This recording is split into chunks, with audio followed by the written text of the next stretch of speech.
Assalamu alaikum wa rahmatullahi wa barakatuh. Welcome back to Hilaal Live, all the way from the Cape Town studios. Now, we often interview and catch up with organizations that are doing amazing work in and around our beautiful country and also the world as well. One such organization is Islamic Relief, that we have a very close partnership with, and thought let's best invite the CEO of Islamic Relief, Yusuf Mohamed. Assalamu alaikum. Wa alaikum salam wa rahmatullah, Brother Luqmaan. Assalamu alaikum to the viewers of Hilaal TV. Jazakallah so much for affording me your time, and I always know there's such a busy time of the year as well. Days away, hours away from Ramadan preparations. Ramadan. Allah grant us to reach Ramadan. Ameen, ameen. Brother Yusuf, not only is Islamic Relief represented in South Africa, but around the world as well. For those that would like to maybe have an update on some of your amazing projects that you are busy with around the world, Yes.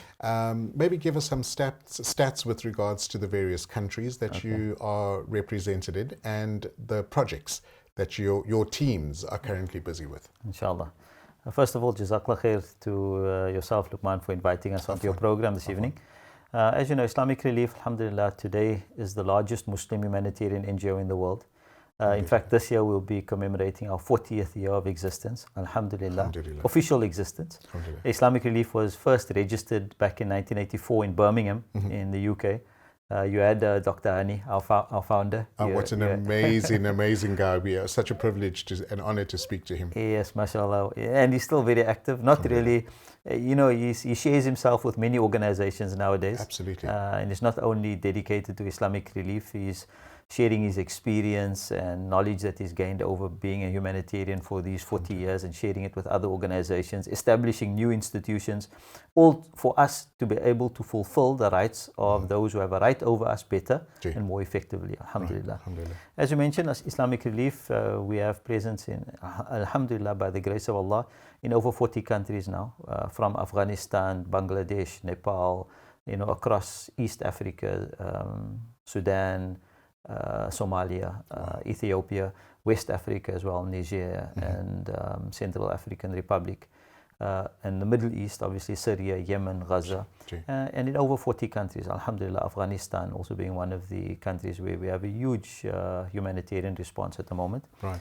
And right here in South Africa, alhamdulillah. In fact, this year is our 20th year of being officially again registered in South Africa. Congratulations. I mean, 20 years down the line. 20 years, alhamdulillah. And I'm so privileged and fortunate to have played some role in this, the history of this amazing organization, which really is the organization of everyone that is watching. We, Islamic Relief, whatever we do, whatever projects we implement around the world, alhamdulillah, you know, I just received the report the other day that well over 120 million people have, the lives of over 120 million people have been impacted by the work of Islamic Relief since we were first established. Alhamdulillah.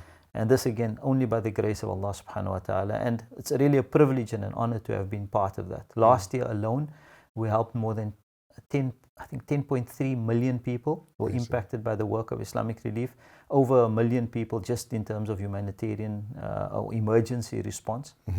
But the work is ongoing. As you know, whenever there's an emergency or crisis, there's always the need to have that you know, emergency response. But Islamic Relief's approach is, once the cameras leave, we stay behind. Gotcha. And for that reason, we establish offices to help with the communities that have been impacted by the emergencies and disasters, to help them recover like fully. Right. For example, at the moment we know Gaza is probably, of all the crises in the world, it's the one that's taking center stage, and rightfully so.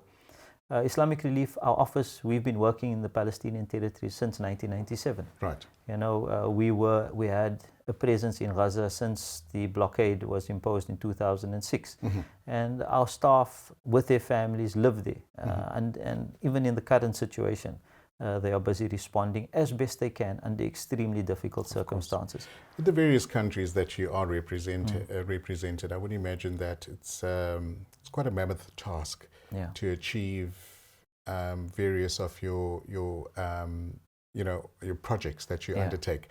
Do you partner with various organizations? Do you get the community involved? Yes. So again, to maybe add on to build on to what I mentioned earlier, wherever we establish an office, we have local people who run our offices. Right. So in Gaza, the people who run our office in Gaza, in Palestine, are Palestinians. In Afghanistan, those who run the staff who work in our offices in Gaza are from Afghanistan.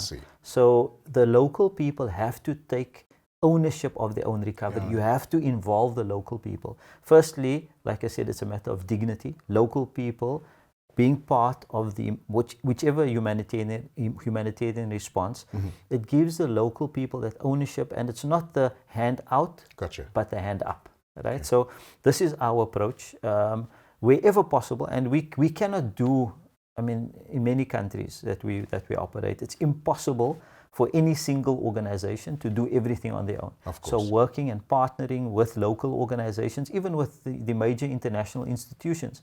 Like currently at the moment in Gaza, Islamic Relief is working very closely with the World Food Programme, as well as UNRWA, even with the WHO that is currently responsible for all the hospitals in Gaza to be able to, whatever medical supplies are currently sent into Gaza, it is handed over to the WHO, who then provide it to the Gaza Health Ministry. I see. So wherever we work, partnering is an essential element of being effective in your humanitarian response. You cannot do it on your own. With have representation in 40 different countries, do you often share projects and like-mindedness with your counterparts in various countries? For example, if there's an issue that happens in Somalia, that type of solution can work in South Africa as well. Do you often find that happens? Yes, definitely there are these learnings. In fact, maybe also just to give some insight into Islamic Relief and how we've grown and developed and matured as really a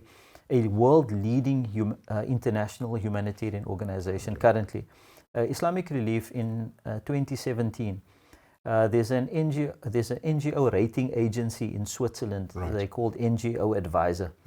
They rank NGOs in terms of three main categories. It's the impact of your work, the governance of the organization, and also the innovation that you apply when implementing your humanitarian projects. Because there's the old saying of, if you do the same thing over and over again and expect different results. I think it was Einstein who said that is the definition of lunacy.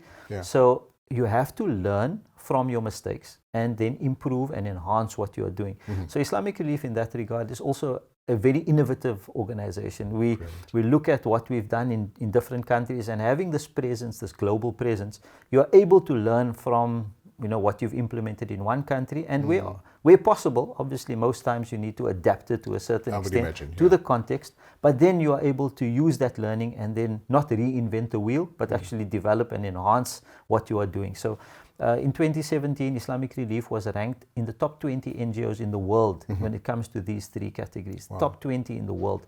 To give you an idea, in the United States, there's more than 1 million registered NGOs, right? Sure. In India, there are more than 2 million registered NGOs. So what NGO Advisor does is they look at the leading NGOs, whatever criteria they apply, and then they do an independent audit of this NGO's operations. And then they issue their ranking.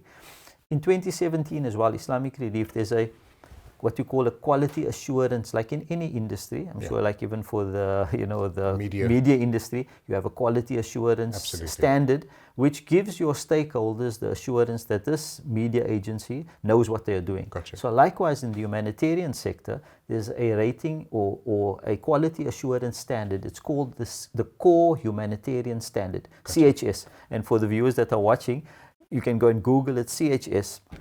And what the CHS does, it's considered to be the most prestigious standard when it comes to humanitarian work, right? There were only, in 2017, there were only 10 NGOs in the world that had achieved full CHS accreditation. And that 10th NGO was Islamic Relief, right?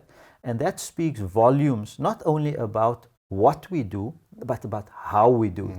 Because humanitarian work is really about that. Anybody can raise funds for a particular cause or for a particular emergency, whatever it may be. But how do you implement your program, and how do you hold yourself accountable? Yeah. So this is all what it's about. There are 9 areas that you get also independently audited, and then you have to reach a certain level within each of these 9 areas. Again, from accountability and governance, which in the humanitarian sector is really paramount, because as we know, especially as a Muslim NGO, more than others, we should be cognizant of the fact that we are only an intermediary. We are the vehicle. Allah subhanahu wa ta'ala is really the one who does everything. And we are entrusted by our donors to fulfill an amana. You know? And this we take very, very seriously. At Islamic Relief, I can assure you, the processes that we put in place to ensure that every single cent that we receive from our donors is accounted for.